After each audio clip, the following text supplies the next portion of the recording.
Hello Planet Internet, I'm Emperor Cole and this is Emperor Cole Film Review brought to you by MindbenderENT.com.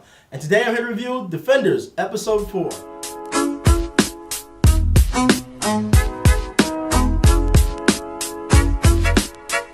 Okay, so this episode opens up with the team deciding to hide out at this Asian restaurant, the Royal Dragon.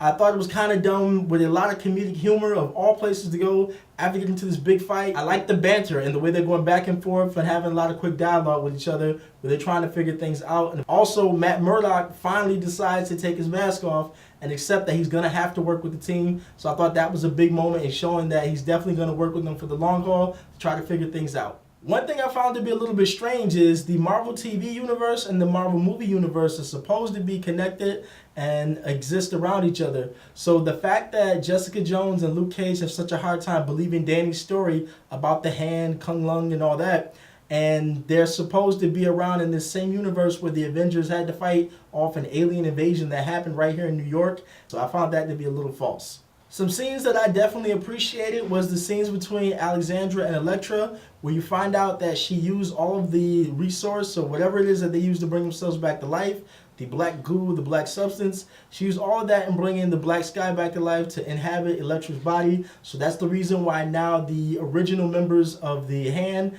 now have to worry about death, because they are not going to be immortal without this stuff. That was the explanation that I needed. I'm pretty sure everyone else needed that as well. I thought they did a very good job at finally explaining that and making it 100% clear. Stick does a very good job of providing the team with the information that they need as far as letting them know, here's what the Hand is up to, here's what they've done in the past, destroying other cities. He mentioned, I believe, Pompeii and Chernobyl, and they cover it up and make it look like it's disasters. Now New York is in the crosshairs. Is the next city they're going to do the same thing to. This is information that the team needed. He ultimately lets them know that in the end, they're looking to get the Iron Fist. They need the Iron Fist on their side for something that they plan on doing with it. This was a large exposition dump, but it was added in a clever way where it just came off as a casual conversation. And the fact, once again, that Danny says, hey, I've been able to find out more information from this guy than I've been able to find out from years from Kung Lung. I thought he did a very good job at showing it and blending it very well. The actor who played the role of Stick, I thought he's doing some superb acting because he comes across as a guy who's really blind. He comes across as an asshole. Daredevil / Matt Murdock really does not trust this information, and he's not trusting the words and the things that are coming from Stick.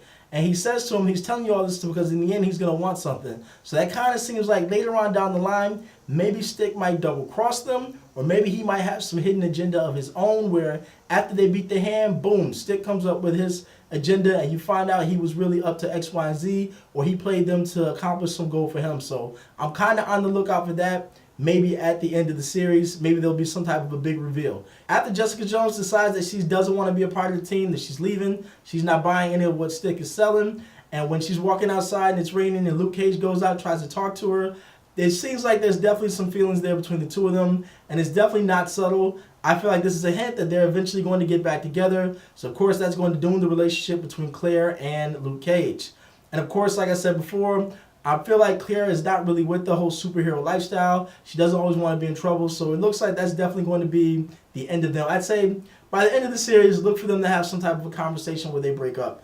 I'm calling that early. And with Jessica Jones being the renegade, she's kind of like the badass of the group. I thought it was very good that, of course, somebody had to not be going with it all. Somebody had to be the person who's going to pick up and leave. I like that they had her as the rebel who decided, you know what, I'm not with this, I'm out.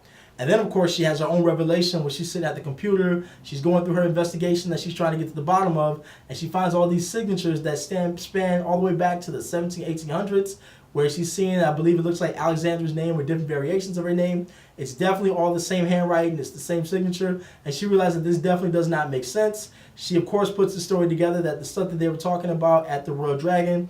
One thing with the episode that I found to be very weird and I thought was very lazy writing was the fact that they're inside this Royal Dragon, they've got the place secured, they're having this bonding moment where the team's coming together and realizing what they're going to have to do, the enemy they're up against, and then all of a sudden, just like that, boom, Alexandra / Sigourney Weaver is just randomly sitting on the couch. She's inside the place, she's in there with them. So it's like she teleported or something like Nightcrawler.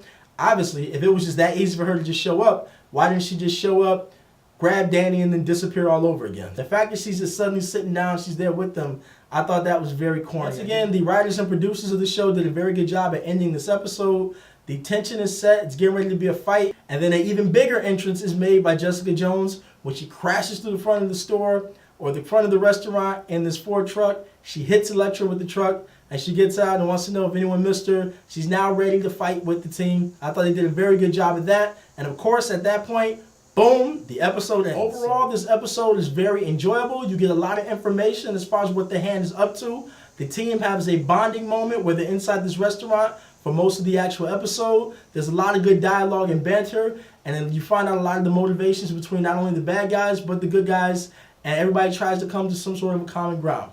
I enjoyed this episode a whole lot. The series is picking up and getting very interesting. This has been Emperor Cole Film Review for Defenders, Episode 4. If you enjoyed this review, please subscribe to his YouTube channel, and definitely share this video everywhere where sharing is allowed. Make sure you check us out on Facebook at facebook.com/Mindbender Entertainment.